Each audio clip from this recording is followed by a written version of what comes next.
నమస్తే. రేవంత్ రెడ్డి పరిపాలనలో ఏమన్నా మార్పులు వచ్చినాయా?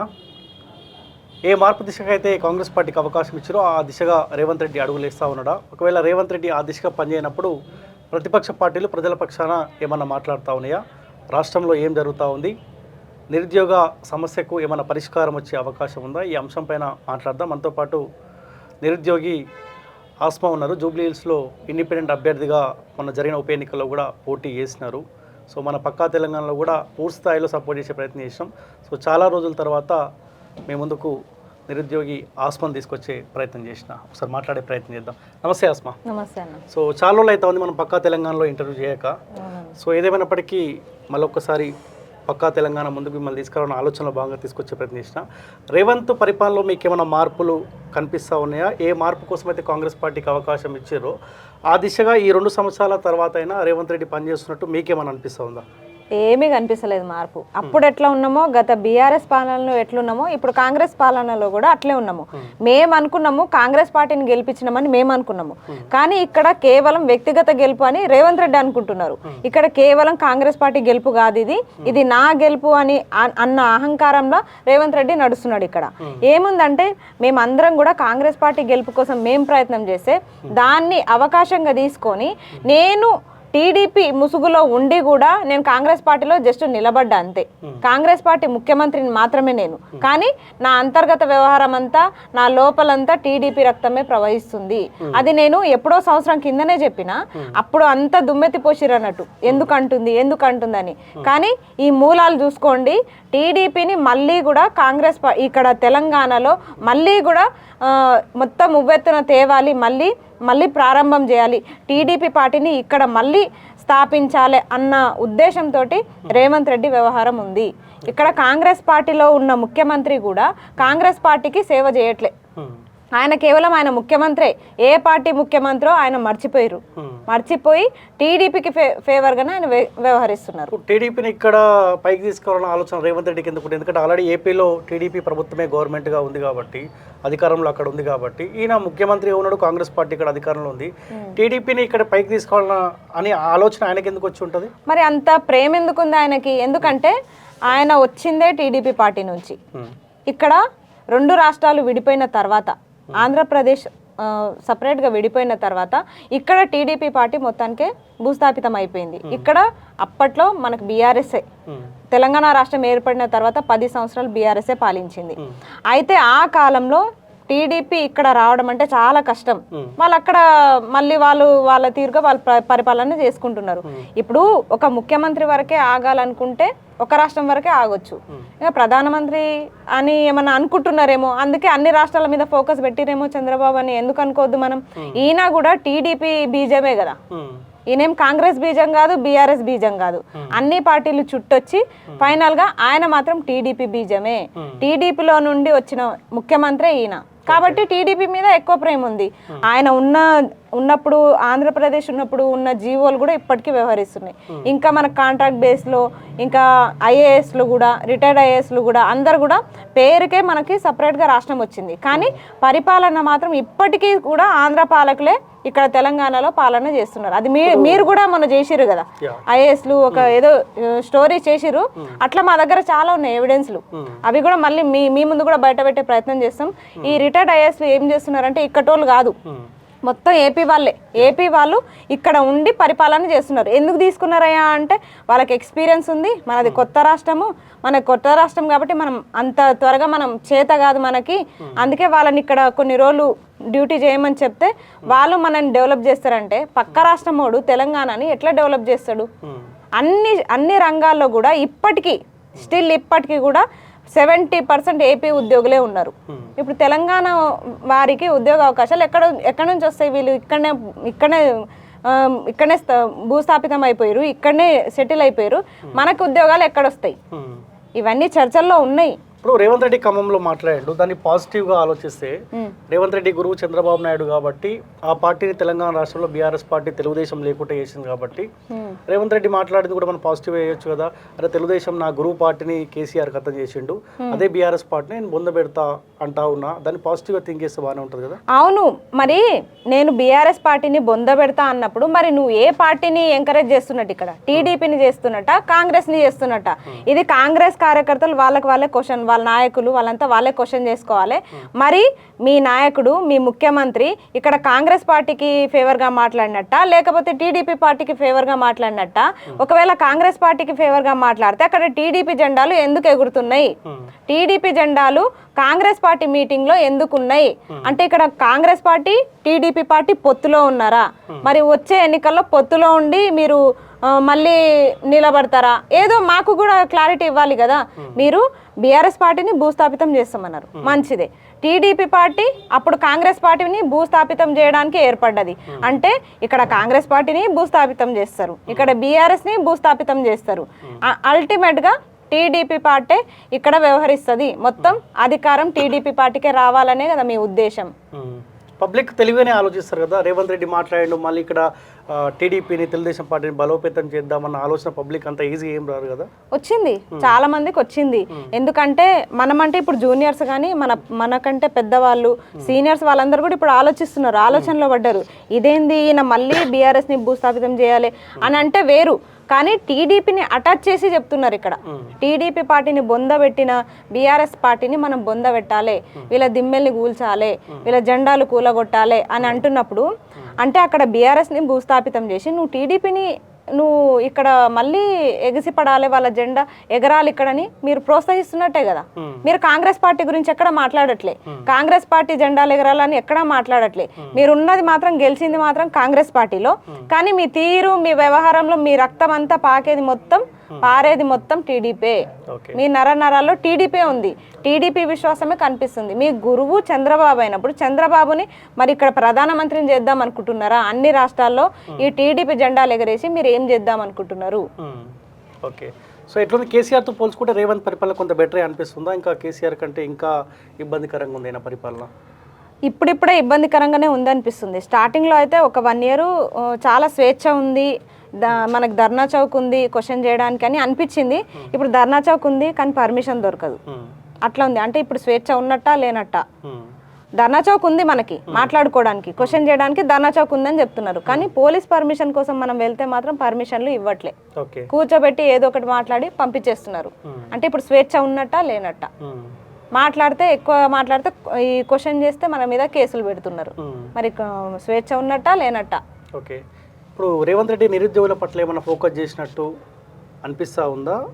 నోటిఫికేషన్ల విషయంలో కావచ్చు, లేకపోతే ఉద్యోగాల భర్తీల విషయంలో కావచ్చు, రేవంత్ రెడ్డి మీ పైన ఫోకస్ చేసినట్టు ఏమైనా అనిపిస్తుందా? మా పైన అసలు ఆయనకి దృష్టే లేదు, కొంచెం కూడా ఆలోచనే లేదు. ఎందుకంటే మొన్న పాలమూరు జిల్లాలో 888 భూమి పూజకి వెళ్ళిన ముఖ్యమంత్రి నిరుద్యోగులతో 1 గంట చర్చించడానికి మీకు టైం ఎందుకు దొరకలేదు? ఈ 2 సంవత్సరాల కాలంలో ఒక గంట సేపు మాతోనే కూర్చొని ఒక చర్చ జరిపింటే ఈరోజు ఈ పరిస్థితి వచ్చేది కాదు. ఇప్పుడు ఏమైందిలే అని ఇప్పుడు అనిపిస్తుండొచ్చు, కానీ ఇదే తీరు ఇంకో 2 సంవత్సరాల్లో ఉంటే కూడా తర్వాత 2 సంవత్సరాల తర్వాత వచ్చే ఎన్నికల్లో వీళ్ళు చేసిన తప్పేందో వీళ్ళకి కూడా తెలియజేసే ప్రయత్నం నిరుద్యోగులు ఖచ్చితంగా చేస్తారు. ఓకే, జూబ్లీ హిల్స్ రిజల్ట్స్ తర్వాత ఫస్ట్ ఇంటర్వ్యూ పక్కా తెలంగాణలో మీది. పోటీ ద్వారా ఏం సాధించగలిగినారు? పోటీ ద్వారా ఒక అనుభవం అయితే వచ్చింది. మనం అనుకుంటాము చాలా మంది మనతో పాటు నడుస్తారు అని ఒక అపోహతోటి మనం ముందుకెళ్తాం, కానీ ఆ టైంకి వచ్చేసరికి అది ఎందుకో ఎవరు కూడా నిరుద్యోగులే సపోర్ట్కి రాని పరిస్థితి ఉండే. అక్కడ బీఆర్ఎస్ ముసుగులో చాలా మంది నిరుద్యోగులు వచ్చిర్రు, కానీ వాళ్ళని వదిలిపెట్టి ఇక్కడ పోటీలో ఉన్న మా మీద నిందలు వేసిర్రు అన్నట్టు. అదొక్కటి నేను తెలుసుకున్నా. అంటే నిజాయితీగా వెళ్ళినందుకు నిందల పాలైనము, వాళ్ళు ముసుగులో వచ్చి కూడా వాళ్ళు నిరుద్యోగులు అన్న పేరు వాళ్ళకి ఎవరికి రాలేదు, కానీ మాకు కళ్ళ ముందు అయితే కనిపించారు. ఓకే, ఇప్పుడు మీ నిరుద్యోగుల మధ్య అంతర్గత కొట్లాటలు కుమ్ములాటలు ఇవి ఉండొచ్చు, ఎవరికి వాళ్ళుగా డివైడ్ కావచ్చు. పబ్లిక్ అని అట్లీస్ట్ ఒక 1000 ఓట్లన్నా మీకు వేయలేకపోయినారు కదా. కానీ అక్కడ ప్రచార లోపం కూడా ఉండొచ్చు కదా. అంటే అంగు ఆర్భాటాలు లేకుండా, ప్రచార రథాలు లేకుండా, ఎలాంటి మైక్ సెట్ లేకుండా మా అంతటా మేమే ఒక వాడలో ఇల్లు తిరుగుతూ కనీసం ఒక 100 ఓట్లైనా సంపాదించుకున్నామంటే పడ్డ ఒక్క ఓటైనా వాళ్ళ నుంచి నేను లాక్కున్నట్టే కదా. అందుకు నాకు సంతోషంగానే ఉంది. 1000 ఓట్లు వచ్చినాయా, 10,000 ఓట్లు వచ్చినాయా నాకు సంబంధం లేదు. కానీ నా నిరసన నేను తెలియజేయడానికే నేను అక్కడ పోటీ చేసిన, నేను తెలియజేసిన 100%. ఓట్లు ఎన్ని పడ్డాయో పక్కన పెడితే నేను అస్మా అనే మనిషి నిరుద్యోగుల కోసం, నోటిఫికేషన్ల కోసం అక్కడ బరిలో నిలబడ్డారు అనేది అయితే ప్రభుత్వానికి తెలిసింది. ఇప్పుడు చాలా మంది బయట చర్చ ఏంటంటే ఈ నిరుద్యోగులు జూబ్లీస్లో పోటీ చేయడం ద్వారా ఏ నిరుద్యోగ సమస్య లేదు. ఒకవేళ నిరుద్యోగులకు సమస్య ఉంటే జూబ్లీస్లో అట్లీస్ట్ కొన్ని ఓట్లన్నా పోల్ కావాలి కదా, రాలేదంటే నిరుద్యోగులు యాక్టివ్గా లేరు అన్న ఆలోచన కూడా ప్రభుత్వం వచ్చి ఉంటుంది. అంటే జూబ్లీ హిల్స్ లో ఓట్లు వస్తేనే నిరుద్యోగ సమస్య ఉన్నట్ట. మరి ప్రభావితం చూపగలగాలి. అదే ప్రభావితం అంటే అందరూ నిరుద్యోగులు కాదు కదా, అక్కడ ఓట్లు వేసే వాళ్ళంతా నిరుద్యోగులు కాదు కదా. నిరుద్యోగులే వేసిరేమో నాకు పడ్డ ఓట్లన్నీ నిరుద్యోగులే వేసిండొచ్చు కదా.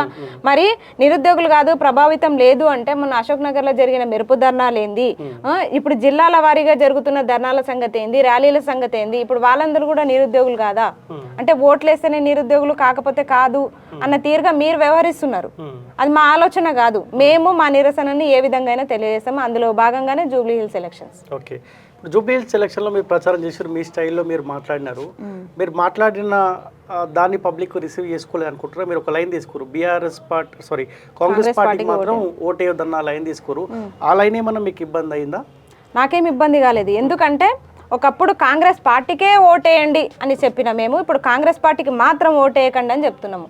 ఇది ఇక్కడ మా తప్ప లేకపోతే వ్యవస్థ తప్ప ఇక్కడ ప్రజలు గుర్తించారు. కాంగ్రెస్ పార్టీకి మాత్రం ఓటేయకండి అని ఇప్పుడు చెప్తున్నాము. ఈ లైన్ ఇంత గట్టిగా పట్టుకున్నారు.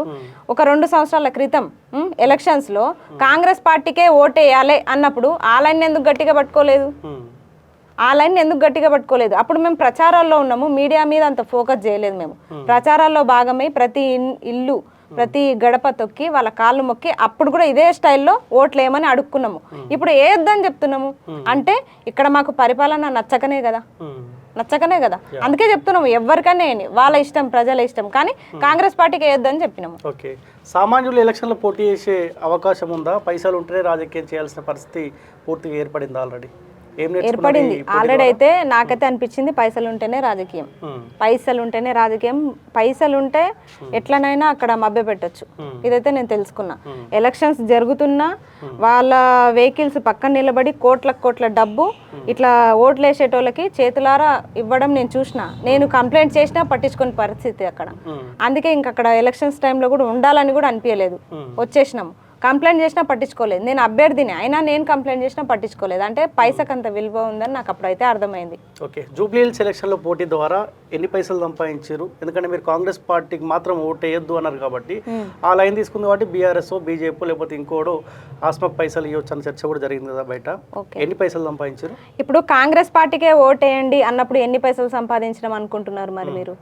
అప్పుడు మరి కాంగ్రెస్ నాయకులు చెప్తారా మేము ఇన్ని పైసలు ఇచ్చినాము అందుకే వాళ్ళు చెప్పిరని చెప్తున్నారా? చెప్పమని చెప్పండి. వాళ్ళు ఇప్పుడు చెప్తున్నారు నేను వ్యతిరేకమైనా కాబట్టి వాళ్ళు ఇప్పుడు చెప్తున్నారు కదా. మరి కాంగ్రెస్ పార్టీకే ఓటేయండి అని నిరుద్యోగులంతా తిరిగినప్పుడు సరే నా గురించే చెప్తా. నేనే తిరిగినప్పుడు మరి నాకు ఎన్ని డబ్బులు ఇచ్చి ఆ మాట చెప్పించారు వాళ్ళు? అది కూడా ఉండాలి కదా. అది కూడా వస్తే ఇది కూడా చెప్తాం. మేము ఎవ్వరి మీద పైసలు సంపాదించుకోలేదు. మా దగ్గరికి చాలా మంది నాయకులు చెప్పిండొచ్చు మీరు తర్వాత వచ్చి మీరు బాగా చేస్తున్నారు ప్రచారం అది ఇది అని చెప్పినా అక్కడ నేను బీఆర్ఎస్ అభ్యర్థిని కాదు, బీజేపీ అభ్యర్థిని కాదు. నేను అంతకు మించి నేను ఏం చేయగలుగుతా? అవతల ప్రతిపక్షానికి కూడా చేత కాలేదేమో, వాళ్ళు చేతగాక వాళ్ళు ఓడిపోయారు. అక్కడ వాళ్ళు బీజేపీ బీఆర్ఎస్ అక్కడ అసహనంగా వ్యవహరించారు. వాళ్ళకి చేత కాలేదు, వాళ్ళు ఓడిపోయారు. మేము ఇంత నిరుద్యోగులం వచ్చి అక్కడ ఓట్లు వేయకండి అని చెప్తున్నప్పుడు వాళ్ళు నిజంగా కొంచెం బెటర్గా ప్రచారాలు చేసింటే వాళ్ళు గెలుస్తుండ్రేమో, వీళ్ళకి బుద్ధి వస్తుండే. కానీ వాళ్ళు చేయలేదు, పైగా మా మీద నిందలు. అయినా సరే మేము పట్టించుకోము, ఎందుకంటే మా దగ్గర సమాధానం ఉంది. మరి కాంగ్రెస్ పార్టీకి ఓటేయండి అని చెప్పినప్పుడు మీరు మాకు ఎన్ని డబ్బులు ఇచ్చిర్రు, ఇప్పుడు వద్దు అని చెప్తున్నప్పుడు బీఆర్ఎస్ వాళ్ళే ఎన్ని డబ్బులు ఇచ్చిర్రు అనేది వాళ్ళు చెప్పాలి. ఇక్కడ మాకు సంబంధం లేదు. ఇప్పుడు మీరు ప్రచారంలో నా ఇంటర్వ్యూలో ఒక మాట చెప్పినారు. సో ఆస్మా పేరు చెప్పి పైసలు కొంతమంది మధ్యవర్తులు తిన్నారు అని చెప్పినారు. 30 లక్షలు 40 లక్షలు ఇట్లా చెప్పారు. ఆ మాటకి ఇంకా కట్టుబడి ఉన్నారా? మీ పేరు చెప్పి డబ్బులు ఎవరైనా బయట వసూలు చేశారు? 100% కట్టుబడే ఉన్నా. ఎందుకంటే నేననే కాదు, నా ప్లేస్లో ఏ అభ్యర్థి నిలబడ్డా మనకు పైసల మీద ఫోకస్ ఉండదు. ఇక్కడ మనకి మన సమస్యలు చర్చలోకి రావాలన్న కాన్సెప్టే మాకు ఉండే. అప్పుడు మేము మా ప్రచారంలో భాగమే మేము ఆ పిచ్చోళ్ళ లెక్కలు మేము తిరుగుతుంటే మా తరపు నుంచే నిలబడ్డది అభ్యర్థి అన్న వాదనలు వాళ్ళు తీసుకొని మా పేరు వాళ్ళు ఎత్తుకొని చాలా డబ్బులు తిన్నారు. అది తెలుసు మాకు. అయినా సరే రాజకీయంలో వాళ్ళకి ఇవన్నీ కామన్ అంట. బయట పెట్టినా మాకు ఇవన్నీ కామన్, ఇలానే జరుగుతాయి, ఎలక్షన్స్ అంటేనే ఇంత డబ్బుల వ్యవహారమే ఉంటుంది అని చెప్పిర్రు. కానీ అక్కడ నా పేరుతో వాళ్ళు తిన్నారు కానీ అస్మా తినలేదు. అక్కడ అస్మా అకౌంట్లో లేవు. ఇదైతే వాస్తవం. సో మీ ఫ్యూచర్ ఏంది మరి? నెక్స్ట్ మళ్ళీ ఎక్కడ ఎలక్షన్లు వచ్చినా పోటీ చేస్తారా? ఎక్కడ ఎలక్షన్స్ వచ్చినా పోటీ చేస్తాము అంటే ఇక్కడ ప్రభుత్వం వ్యవహరించే తీరుని బట్టి ఉంటుంది. నేనైనా చేయొచ్చు, నాతోటి నిరుద్యోగులు ఎవరైనా చేయొచ్చు. ఎవరు చేసినా మేము సపోర్ట్ చేస్తాం. ఇప్పుడు మీ రిజల్ట్స్ తోటి ఎక్కడ ఎలక్షన్లు వచ్చినా కానీ ఒకవేళ మీరు కాకుండా ఇంకోరు పోటీ చేసినా కానీ చర్చ తెరపైకి వస్తుంది. ఏమున్నా ఆస్మా పోటీ చేస్తే 100 ఓట్లే వచ్చినాయి, వీనికి ఏం పడతాయి, లేకపోతే ఇంకోరిన పోటీ చేస్తే గాలకి ఏం పడతాయి, ఈ చర్చ కూడా తెరపైకి వస్తుంది కదా. మొదటిసారి నిలబడ్డప్పుడే ఎమ్మెల్యేలు ఎంపీలు కాలేదు కదా ఇప్పుడు ఉన్నోళ్ళు కూడా. ఇప్పుడు గెలిచిన నవీన్ యాదవ్ గారు కూడా ఒక్కటేసారికి ఎమ్మెల్యే కాలేదు కదా, 3 సార్లు ఓడిపోయి ఇప్పుడు గెలిచిరు. కాబట్టి మేము అయినా అపజయాల వెనుకనే విజయం ఉంటుంది. ఒక్కసారికే ఓడిపోతే మేము ఇంకా ఓటమిని స్వీకరిస్తాం. అట్లాగే గెలుపు కోసం ప్రయత్నం కూడా చేస్తాం. ఓకే. ఏంది కుక్కల పంచాయతీ సోమాజిగూడ ప్రెస్ క్లబ్లో రేణు దేశాయ్ ప్రెస్ మీట్ పెట్టినారు. సో కుక్కలని చంపుతా ఉన్నారు, ఒక కుక్క తప్పు చేసిందని చెప్పి అన్ని కుక్కల్ని ఎట్లా చంపుతారు అని కామారెడ్డి ఇష్యూని బేస్ చేసుకొని మాట్లాడింది. ఈ ఎపిసోడ్ మీరు ఎట్లా చూస్తున్నారు? అసలు ప్రపంచంలో అసలు తెలంగాణలో కూడా ఎక్కడ కూడా అసలు ఏ సమస్యలే లేనట్టు ఇప్పుడు కుక్కల పంచాయతీ ఒకటి కొత్తగా వచ్చింది.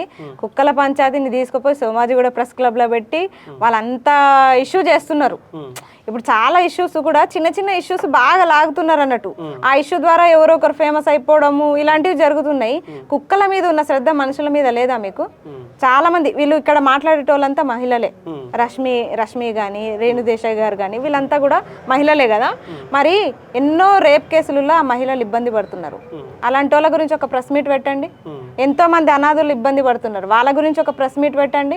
ఎంతో మంది హీరోయిన్లు కూడా ఇబ్బంది పడుతున్నారు, వాళ్ళ గురించి ఒక ప్రెస్ మీట్ పెట్టండి. మహిళల గురించి కానీ బయట జరిగే అరాచకాల గురించి కానీ మీకు శ్రద్ధ లేదు. కానీ కుక్కల మీద ఉన్న ప్రేమ మనుషుల మీద ఎందుకు లేదు మీకు?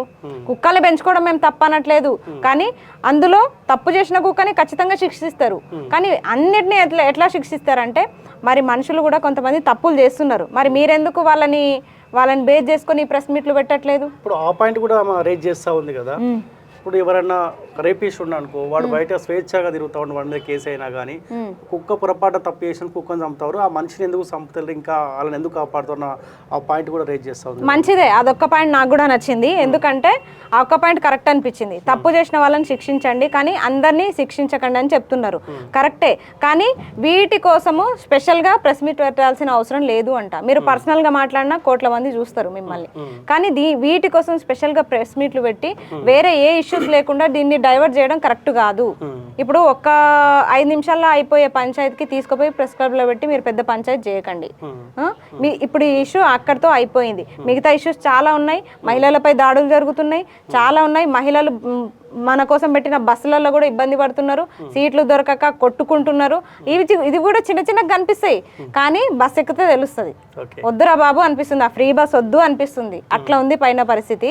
ఇలాంటి వాటిపైన, అమ్మాయిలపై జరిగే రేప్ల పైన, ఇలాంటి వాటిపైన మీరు ప్రెస్ మీట్లు పెడితే మేమందరం కూడా సహకరిస్తాం. ఓకే. సో రీసెంట్గా ఒక టాపిక్ బాగా ట్రెండింగ్లోకి వచ్చింది.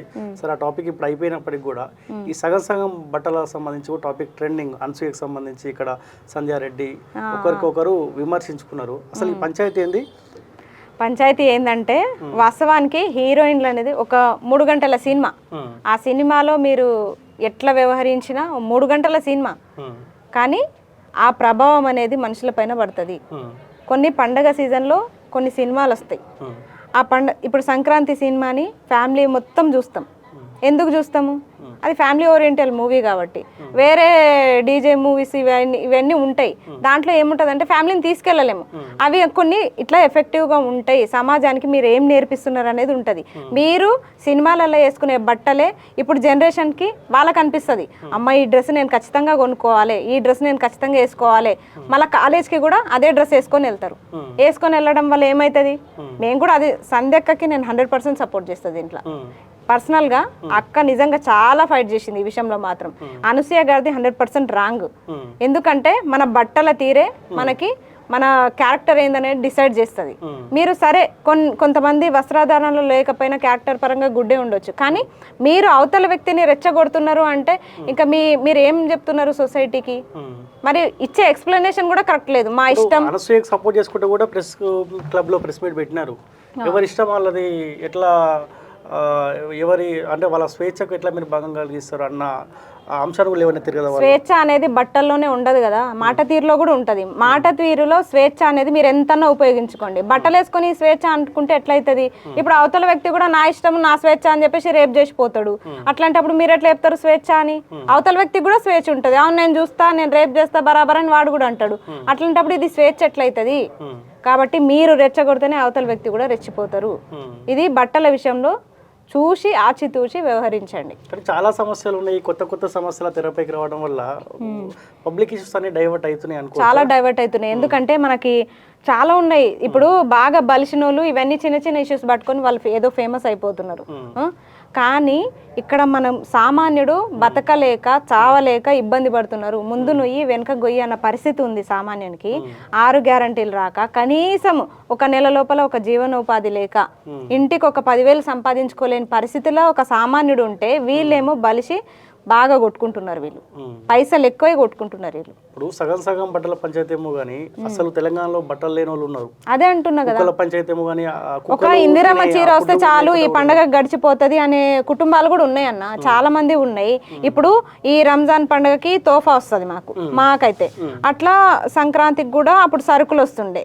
ఇలాంటి మనకి రేషన్ కార్డులో ఇవన్నీ వస్తుండే అన్నట్టు పండగలకి, మనకి డీలర్ షాప్ లో తీసుకునేటోళ్ళం అన్నట్టు. ఇట్లాంటి సరుకులు వచ్చినప్పుడు ఇవి వస్తేనే పండగ చేసుకునే కుటుంబాలు చాలా ఉన్నాయి, నిరుపేద కుటుంబాలు. అలాంటివన్నీ పక్కన పెట్టేసి నేను ఈ బట్టలు వేసుకుంటా, నేను ఇష్టం వచ్చినట్టు వేసుకుంటా, నువ్వు వేసుకునే సగం బట్టల విలువ ఒక కుటుంబంలో ఒక కుటుంబానికి మొత్తానికి వస్తాయి ఆ బట్టలు. అంత రేటు ఉంటాయి ఆ బట్టలు. మళ్ళీ రేట్ ఎక్కువ, కట్టుకునేది సగము, అవతలోడిని రెచ్చగొట్టినట్టు. ఏం లాభం? ఎవరికి లాభం దీనివల్ల?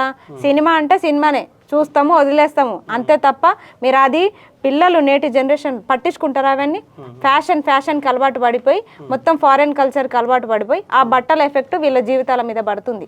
Okay, so anyway thank you so much Asma, thank you. సో ఇది నిరుద్యోగి ఆస్మాతో స్పెషల్ ఇంటర్వ్యూ. చూసుకోండి పక్కా తెలంగాణ.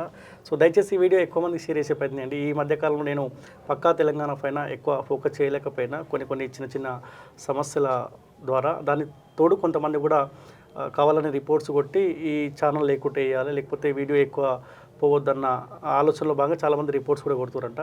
సో వీడియో చూసే వాళ్ళు దయచేసి కామెంట్ ఆర్ లైక్ కూడా చేసే ప్రయత్నం చేయండి.